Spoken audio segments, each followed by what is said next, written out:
en cette conversation du soir. Il est maintenant 23h40 et ça fait 1h22 que je vous parle.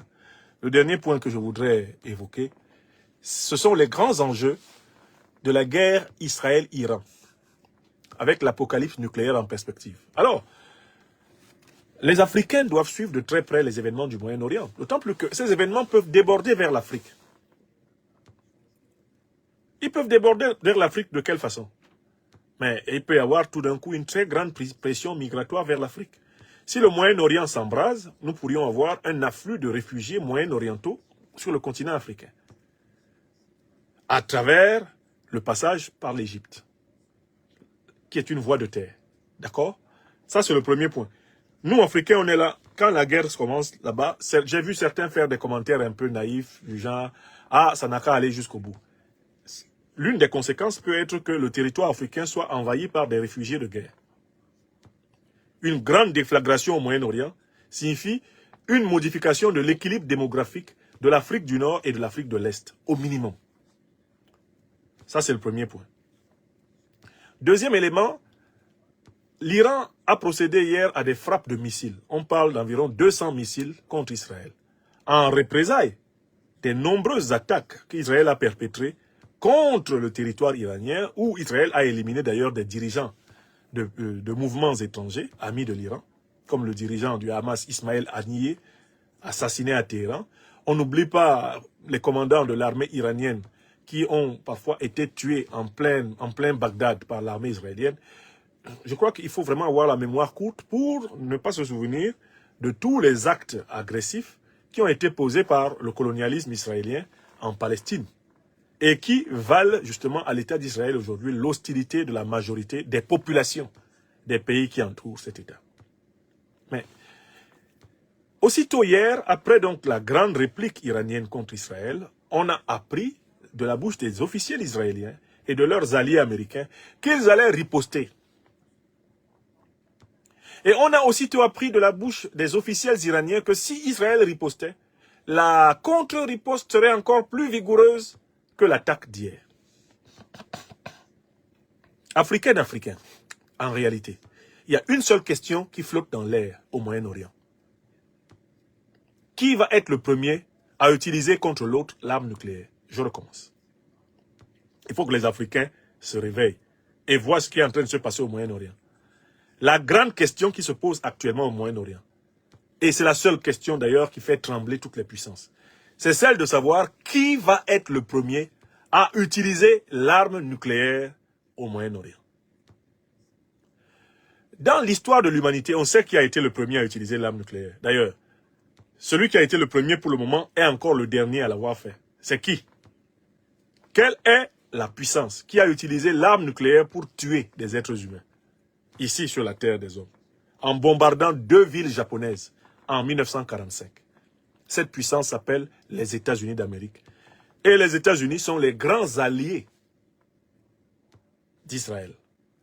Ils ont même décidé de mener les opérations de riposte contre l'Iran en coaction. Or, les États-Unis ont un passif d'utilisation de l'arme nucléaire. Donc, on peut dire que s'il y a une puissance qui pourrait facilement utiliser l'arme nucléaire là, au Moyen-Orient, c'est la puissance américaine. Parce qu'on a déjà vu la facilité avec laquelle, en 1945, cette puissance l'a utilisée contre le Japon. Est-ce que vous comprenez? Est-ce que vous comprenez? Mais ça, c'est un aspect du problème. De l'autre côté, il y a l'Iran. Vous savez que l'Iran, ces 25-30 dernières années, a été harcelé par les puissances occidentales qui voulaient empêcher l'Iran de développer l'arme nucléaire.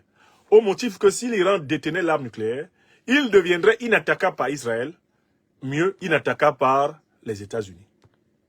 Exactement comme l'est aujourd'hui la Corée du Nord, comme l'est la Chine, comme l'est la Russie, les pays nucléaires, détenteurs de l'arme nucléaire.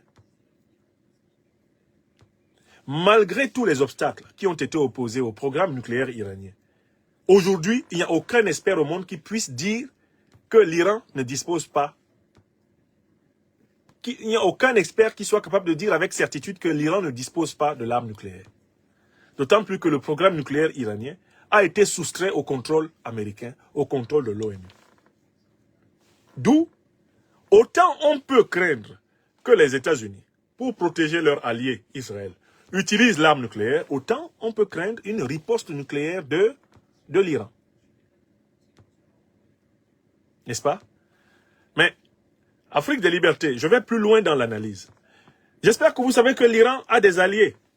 Parce que tout le monde voit très bien les États-Unis afficher leur alliance avec Israël contre l'Iran. Ça ne choque apparemment personne. Mais qu'est-ce qui va se passer quand les alliés de l'Iran vont s'afficher avec l'Iran? Qui sont les alliés de l'Iran? Citons-les. Hein. Dans l'ordre, la Russie. Notamment, on l'a bien vu, cette alliance opérer en Syrie, où l'Iran et la Russie agissent en bonne intelligence avec le régime de Bachar el-Assad. N'est-ce pas? Donc, qu'est-ce qui va se passer si la Russie s'aligne du côté de l'Iran? Si la Russie, elle aussi, dit dans les prochaines heures qu'elle va gérer la riposte et la défense de l'Iran en bonne intelligence avec l'Iran, qu'est-ce que ça signifie? Ça signifie que, en fait, les deux grands blocs, le bloc ouest, dirigé par les Américains, l'OTAN, et le bloc est, dirigé par les Russes et les Chinois, vont se retrouver face à face dans la guerre au Moyen-Orient. Ce qui veut dire que nous allons vers une guerre nucléaire mondiale. Est-ce que c'est clair pour tout le monde? Parce que ces dernières heures, les gens n'ont pas vu le danger qu'il y a pour les Américains à dire qu'ils vont parrainer Israël pour attaquer l'Iran. Mais ils viennent d'ouvrir la porte à la revendication par les Russes, par les Chinois, du parrainage de l'Iran pour résister contre Israël. Parce que les Russes et les Chinois savent très bien que si l'arme nucléaire est utilisée contre l'Iran, les prochains c'est eux. Que ce serait une occasion de détruire l'Iran et de rapprocher l'infrastructure nucléaire de l'OTAN à travers l'Iran DPC aux portes de la Chine et en tentant d'encercler la Russie. Est-ce que vous comprenez? D'où, en fait, je tenais à vous dire ce soir que l'escalade qui a commencé là, où les États-Unis s'affichent aux côtés d'Israël pour combattre l'Iran, si elle va dans le sens que je crains, à savoir que la Russie s'affiche aux côtés de l'Iran pour résister aux États-Unis, que la Chine s'affiche aux côtés de l'Iran pour résister aux États-Unis, nous sommes en train d'aller tranquillement vers une troisième guerre mondiale qui signifie le danger pour toute vie humaine sur la Terre. Par conséquent, il nous faut raison garder et revenir à la question centrale. Mais quel est le problème au Moyen-Orient? Mais le problème au Moyen-Orient, c'est le colonialisme israélien, soutenu par l'impérialisme américain. Le problème au Moyen-Orient, c'est le colonialisme israélien, soutenu par l'impérialisme américain. C'est ça le problème. Les Nations Unies, aussi fragiles soient-elles, depuis 1967, demandent à Israël de rester dans les limites des frontières qui existaient entre lui et le territoire palestinien en 1967. De restituer à la Syrie le plateau du Golan qui a été injustement occupé pour obtenir la paix. Donc la grande question est la suivante. Quand est-ce que, dans ce monde, on s'entendra à faire comprendre à l'État d'Israël qu'il lui faut accepter la solution de deux États, coexistant pacifiquement, un État israélien, un État palestinien. Solution qui a été acceptée même depuis Yasser Arafat, le grand leader de l'Organisation de la libération de la Palestine. Je pense que c'est du devoir des Africains, qui sont indirectement menacés par les déflagrations du Moyen-Orient, de parler d'une voix forte pour demander à Israël de reconnaître le droit du peuple palestinien à vivre sur son sol et de retenir les frontières de 1967 comme les seules frontières valables entre l'État d'Israël et les États qui l'entourent. Il est temps que l'Afrique, de manière vigoureuse, pas simplement aux Nations Unies, mais dans les médias, mais dans les forums internationaux, dans les forats internationaux, il est temps que les Africains disent la vérité à la classe politique israélienne. J'ai perçu ces dernières années chez les Africains une gêne et même une certaine peur panique à l'idée de dire à nos frères en humanité israéliens qu'ils ne peuvent pas s'accaparer la terre palestinienne et avoir la paix et la sécurité. Qu'ils sont incapables, en réalité, de s'accaparer de la terre palestinienne en s'assurant la paix et la sécurité après. Par conséquent, qu'il leur faudrait revenir précisément au terme de 1967 pour que le monde s'apaise. La deuxième raison pour laquelle les Africains doivent parler dans cette affaire, c'est le risque d'apocalypse nucléaire. L'apocalypse nucléaire ne concerne pas simplement Israël et la Palestine. Elle ne concerne pas seulement cet apocalypse, l'Iran et les États-Unis. Elle ne concerne pas simplement l'OTAN et le bloc de Shanghai, russo-chinois. L'apocalypse nucléaire, c'est la menace sur le cadre de nos vies. Celle de nos enfants, celle des générations futures d'êtres humains sur la Terre. C'est une menace globale, c'est une menace totale. Une conflagration nucléaire entre l'OTAN et le bloc de Shanghai signifie la fin de l'humanité sur la Terre. Les dégâts collatéraux des munitions nucléaires, des milliers de têtes nucléaires accumulées par cette puissance, rien que ces dégâts vont raser l'homme de la Terre. Donc, on n'est pas dans un sujet qui doivent être abordés à la légère. Voilà pourquoi je suis contre la logique de va-t-en-guerre. De quelque bord qu'elle soit, la logique de va-t-en-guerre ne suffira pas. Je suis contre la logique colonialiste d'Israël en Palestine. Et j'ai dit et je répète qu'il ne faut pas confondre l'État d'Israël et la religion juive. On peut être juif sans être de nationalité israélienne. La politique menée par l'État d'Israël ne doit pas être confondue avec la religion juive. Par conséquent, on ne peut combattre le sionisme sans être antisémite. Le sionisme, qui est l'idéologie de la colonisation israélienne en Palestine, est nocif à la paix dans le monde.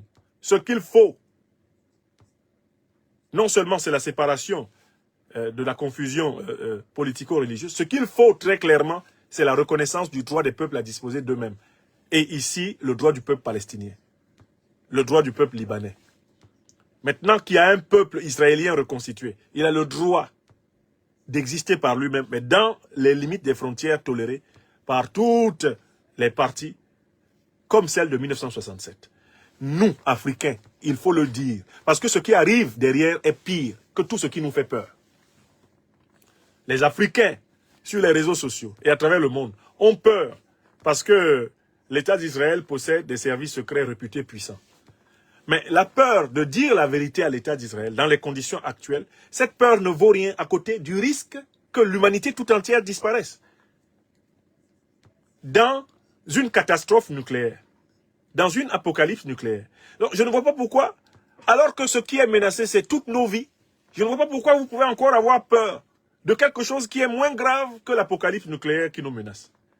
Puisque ce qu'il y a de plus grave nous menace. Mais nous devons avoir le courage de dénoncer ce qu'il y a de moins grave. Et qui risque de provoquer ce qu'il y a de plus grave. La colonisation israélienne en Palestine doit cesser.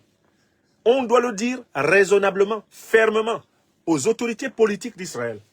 Et on doit leur dire, n'entraînez pas le monde dans la guerre parce que vous voulez confisquer la terre des peuples palestiniens, libanais et consorts. On doit dire aux États-Unis d'Amérique, n'emmenez pas le monde dans la guerre parce que vous voulez maintenir la main mise sur le pétrole du Moyen-Orient. On doit le leur dire calmement, ici, comme je le dis.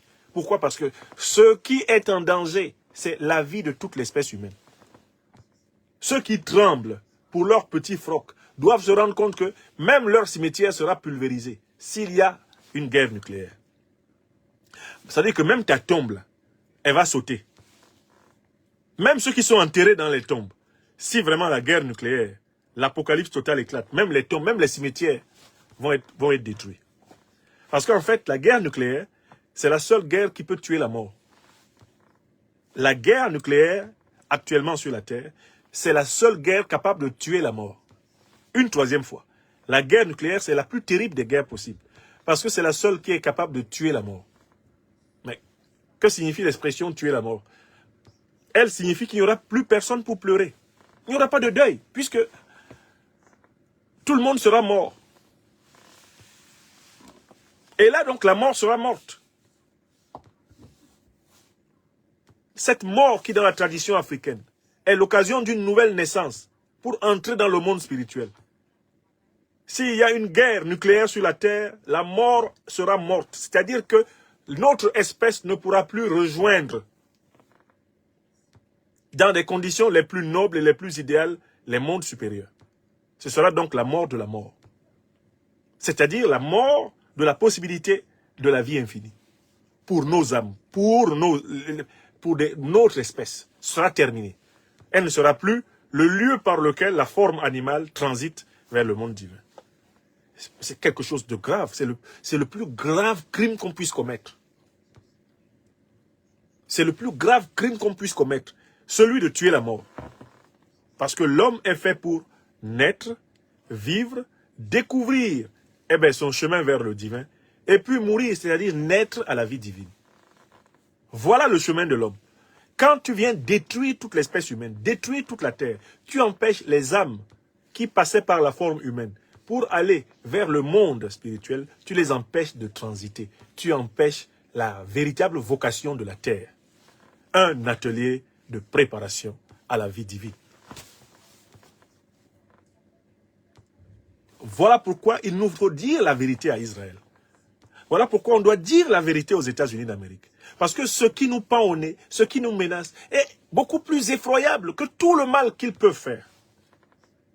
Et il faut leur expliquer que la logique dans laquelle ils vont est suicidaire pour nous tous, y compris pour eux. Il faut leur demander de s'aimer un peu eux-mêmes, de regarder un peu autour de leurs enfants, regarder les jardins fleuris de leur demeure et de se rendre compte qu'ils n'échapperont pas à la folie qu'ils sont en train de vouloir accélérer.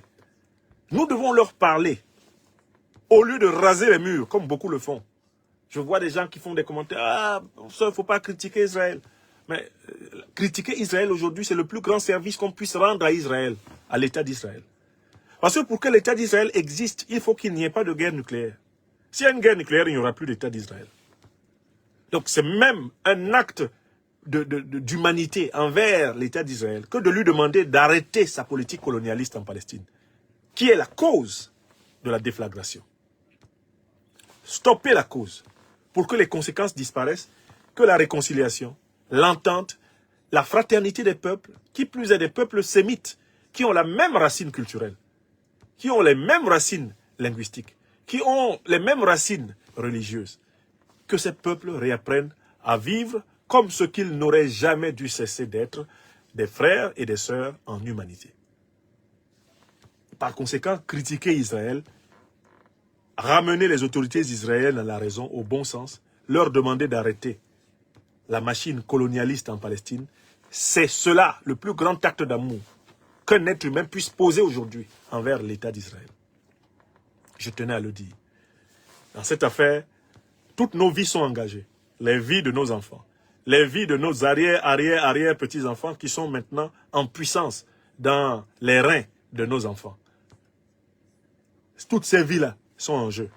Il est hors de question que l'Afrique se taise quand on menace les fondements même de la vie sur la terre. Voilà, mes chers amis, il est pratiquement minuit et je vais m'arrêter ici. Nous avons parcouru l'actualité internationale. J'espère que vous avez été convenablement nourris. Ça fait 1 heure et pratiquement 40 minutes que je vous entretenais.